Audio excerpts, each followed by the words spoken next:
लगन मंडप में सब सामान पहुंच गया है कि नहीं? यह विवाह निर्विघ्न संपन्न हो जाना चाहिए।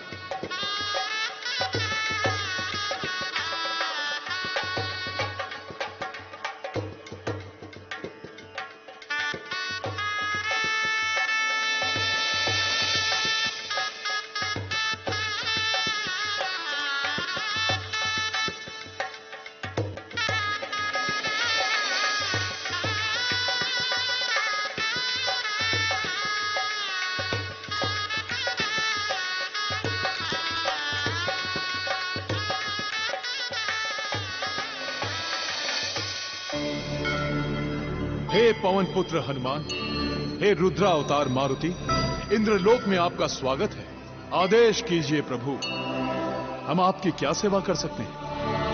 देवराज इंद्र, आज हम आपके पास रुद्र अवतार के अधिकार से नहीं, बल्कि अपने प्रभु श्री राम के कार्य हेतु आपसे कुछ याचना करने आया हूँ। प्रभु, आप तो सर्वशक्तिमान हैं। इस संसार में कुछ भी प्राप्त करना आपके लिए असंभव नहीं है, तो फिर आपको विनती करने की आवश्यकता क्यों आन पड़ी? देवराज, कभी कभी कुछ कार्य विनती और याचना से ही संभव होते हैं, शक्ति से नहीं।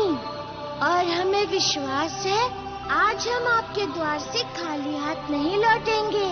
पवन पुत्र, आप जिसके पास याचक बनकर जाएं, इस संसार में उससे अधिक सौभाग्यशाली और कोई भी नहीं हो सकता। परंतु मेरा दुर्भाग्य तो देखिए, आप जो भी मुझसे मांगने आए हैं वो मैं आपको नहीं दे सकूंगा।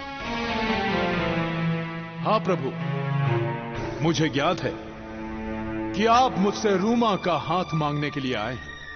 मैं आपसे रूमा का हाथ मांगने नहीं, बल्कि धर्म, कर्तव्य और सत्यता की रक्षा की याचना करने आया हूँ। आपसे विनती करने आया हूँ कि विधि के विधान में बाधक मत बनिए।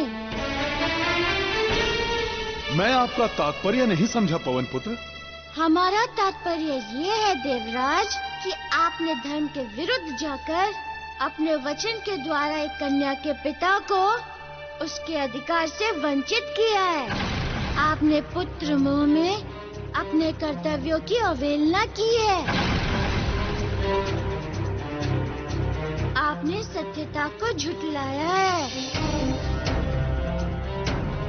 जबकि सत्यता ये है कि रूमा सुग्रीव से प्रेम करती हैं। मन और आत्मा से उन्हें पति स्वीकार कर चुकी हैं।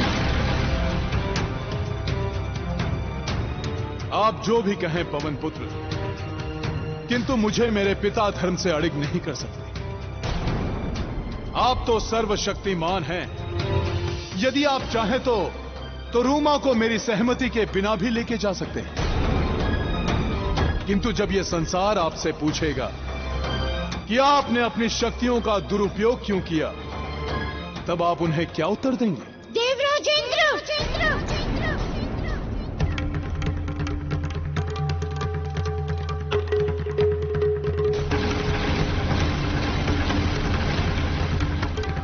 हमने कभी भी अपने मर्यादाओं को नहीं तोड़ा और न ही आज तोड़ेंगे। हम आपको चेतावनी देते हैं, आप पुत्र मोह में विधाता के विधान को चुनौती दे रहे हैं।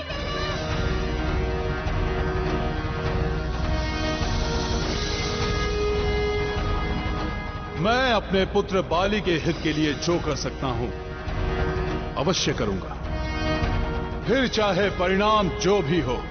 ठीक है देवराज, अब जो भी भीषण गति होगी उसके उत्तरदायी केवल आप होंगे, क्योंकि विधाता के विधान को आप बदल नहीं पाएंगे, परंतु उनके मार्ग का कांटा बनकर दंड के अधिकारी अवश्य बनेंगे।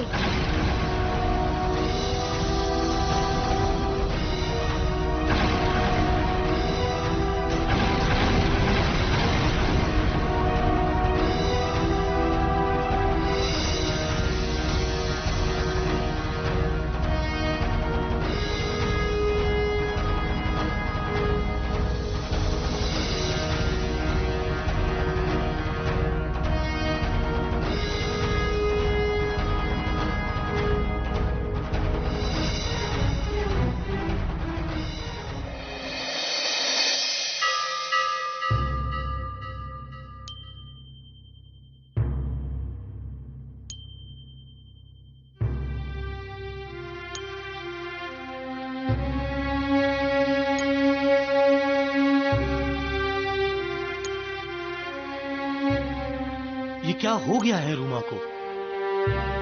3 दिन हो गए हैं, ना स्वयं आई, ना ही उसका कोई समाचार प्राप्त हुआ। कहीं किसी समस्या में तो नहीं फंस गई है वो? अब मैं क्या करूं? कैसे पता लगाऊं उसका? मुझे तो कुछ समझ में नहीं आ रहा है। क्या करूं मैं?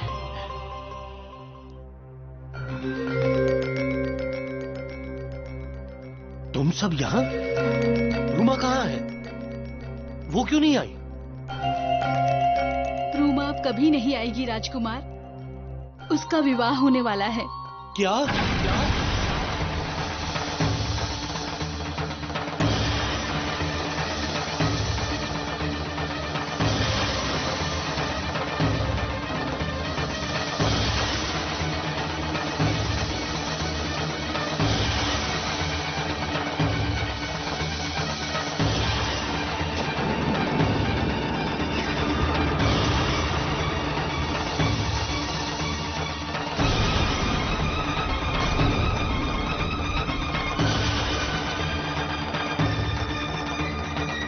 रुको, वो ऐसा कैसे कर सकती है? वो प्रेम मुझसे करती है और विवाह किसी और से कैसे कर सकती है?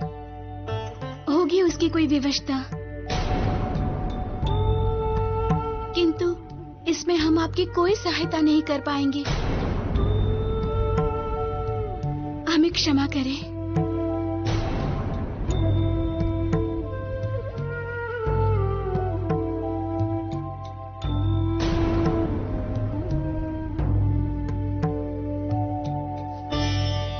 ये कैसी विवशता है? अब मैं क्या करूं?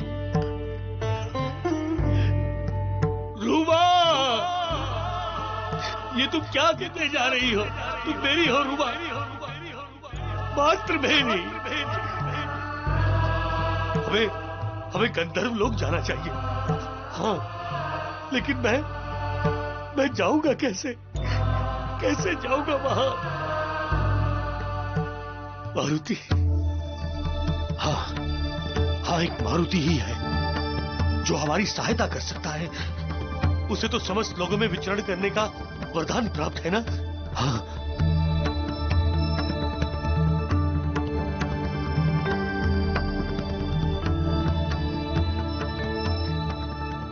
हे प्रभु, आप तो सर्वज्ञ हैं।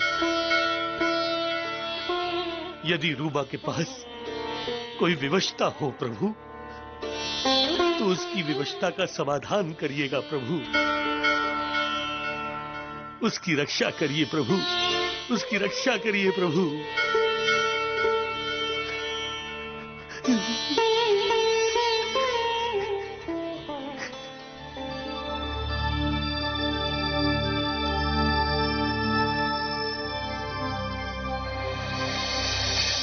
हे प्रभु, ये कैसी विवशता है? ये किस दोराहे पर खड़ा कर दिया आपने? पिता का वचन पूरा करने के लिए ये दुल्हन का जोड़ा तो पहन लिया, परंतु उस वचन का क्या जो मैंने अपने हृदय को दिया है? बताइए प्रभु, क्या करूं? बताइए।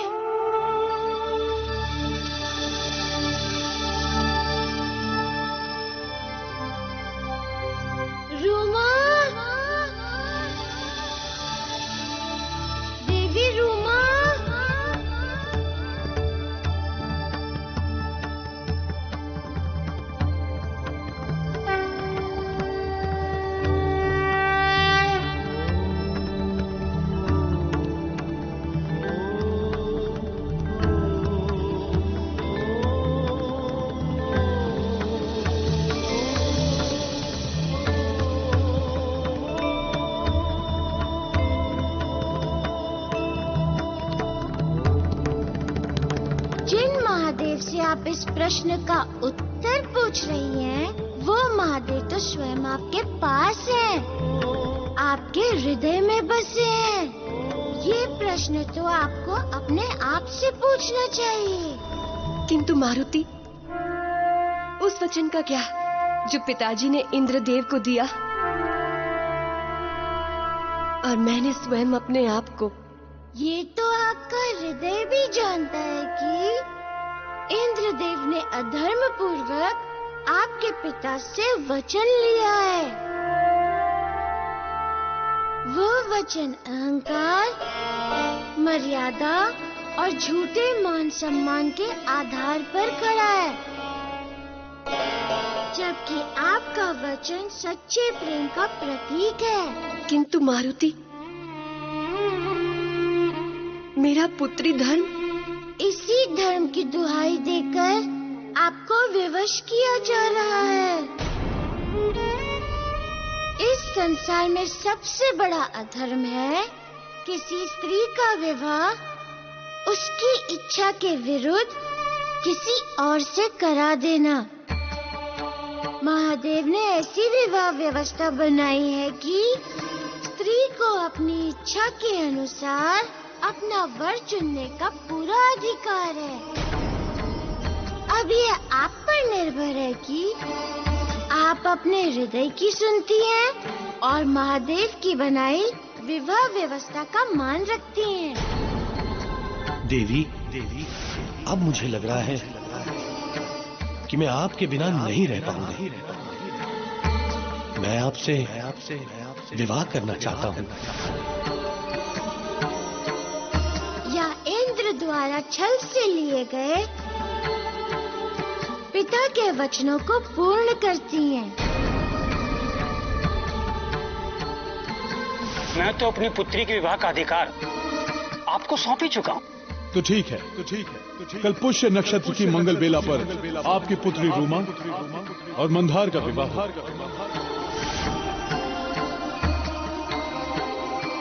ये सत्य है कि वचन टूटने के कारण मैं संसार को मुंह नहीं दिखा सकूंगा। अब तुम्हें जो उचित लगता है वो करो।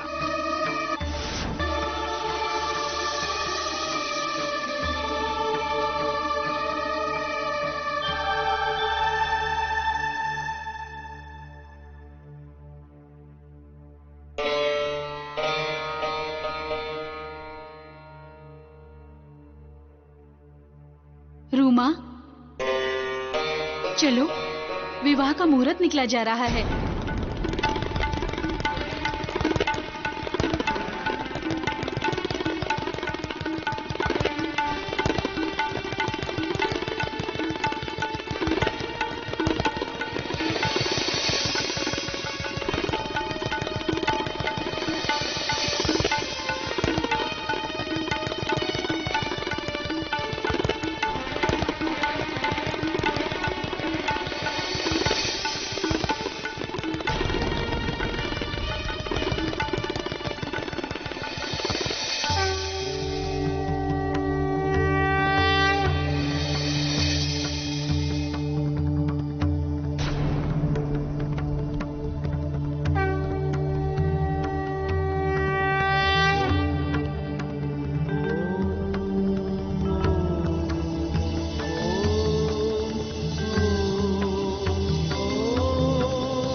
विधि का विधान कुछ भी हो, किंतु एक बार रूमा ये वरमाला मंदार के गले में डाल दे, बस मेरे पुत्र के जीवन का सारा संकट समाप्त हो जाएगा।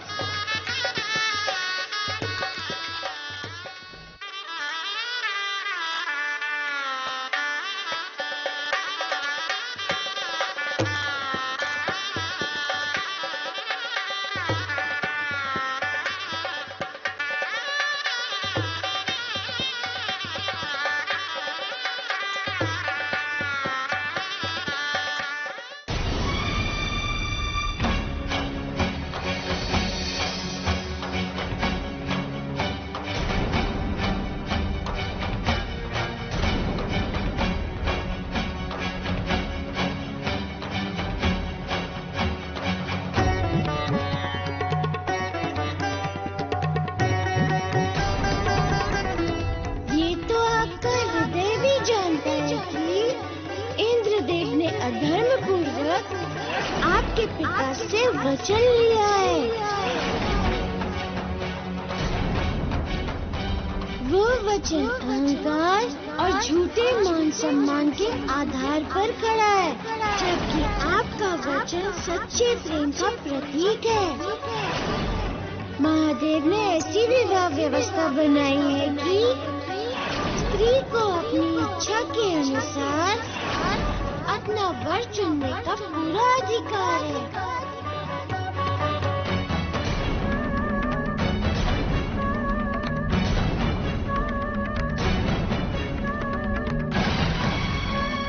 देवी रूमा, वर के गले में वरमाला पहनाइए।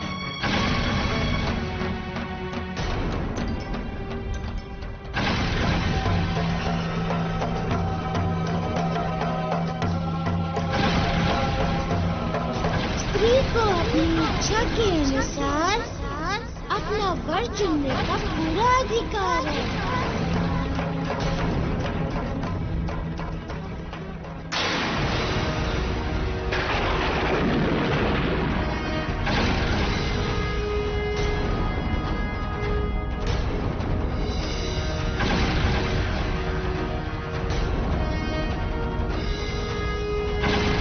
पनाश, ये क्या कर रही है तुम्हारी पुत्री? तुम चुप क्यों हो पनाश? रूमा को वरमाला डालने के लिए कहो। इंद्रदेव, आज मैं बोलूंगी और आप सुनेंगे।